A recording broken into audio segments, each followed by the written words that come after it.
एक बार एक सेठ ने एक शोरूम खोला और एक बुजुर्ग को इनॉग्रेशन के लिए बुलाया। उद्घाटन के बाद जैसा कि होता है कि शोरूम के मालिक ने उन बुजुर्ग की बड़ी इज्जत की। बड़ी इज्जत अफजाई करने के बाद उनको बताया कि देखिए, यहाँ पे 21,000 चीज़ें हैं इस शोरूम में बेचने के लिए। इसमें से आपको जो भी चाहिए, जितनी चाहिए आप ले लीजिए। बुजुर्ग हंसे और बोले कि इनमें से एक भी चीज़ मुझे जीने के लिए ज़रूरी नहीं लगती। मुझे तो इस बात का ताज्जुब होता है, आश्चर्य होता है कि इंसान इन सभी गैर ज़रूरी चीज़ों का इस्तेमाल करता कहाँ है। अब देखिए, एयर फ्रेशनर के बिना किसकी सांस रुक गई? फेस वॉश का इस्तेमाल नहीं किया तो कौन काला हो गया? होम थिएटर लाकर कितने लोग कलाकार बन गए?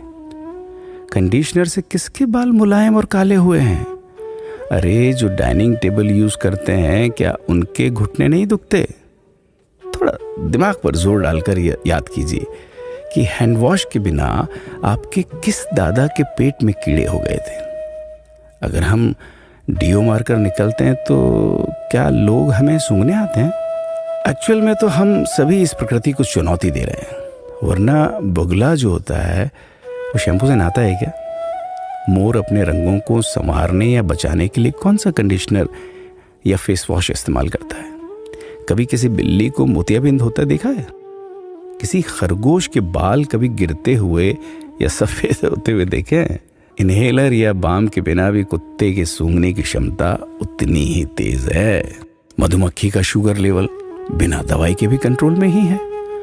अलार्म के बिना भी मुर्गा रोज उठकर बांग देता है। दरअसल इंसान पैसा खर्च करके दुखी होने की चीजें खुद ही खरीदता रहता है। नेट बंद तो दुखी, लाइट जाए तो दुखी, मोबाइल का चार्जर खराब तो दुखी, केबल टीवी कट जाए तो दुखी, मच्छर मारने की दवाई ना मिले तो दुखी, महिलाओं को मेकअप ना मिले तो दुखी, मैचिंग कपड़े नहीं मिले तो दुखी। आजकल इंसान 10 मिनट में 20 तरह से दुखी और परेशान रहता है।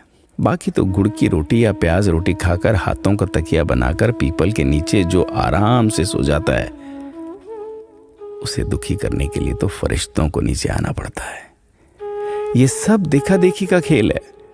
सच तो यह है कि सुखी रहने के लिए बहुत कम खर्चा होता है, लेकिन दूसरों को दिखाने में कि मैं कितना सुखी हूं, इसी में बहुत ज्यादा खर्चा होता है।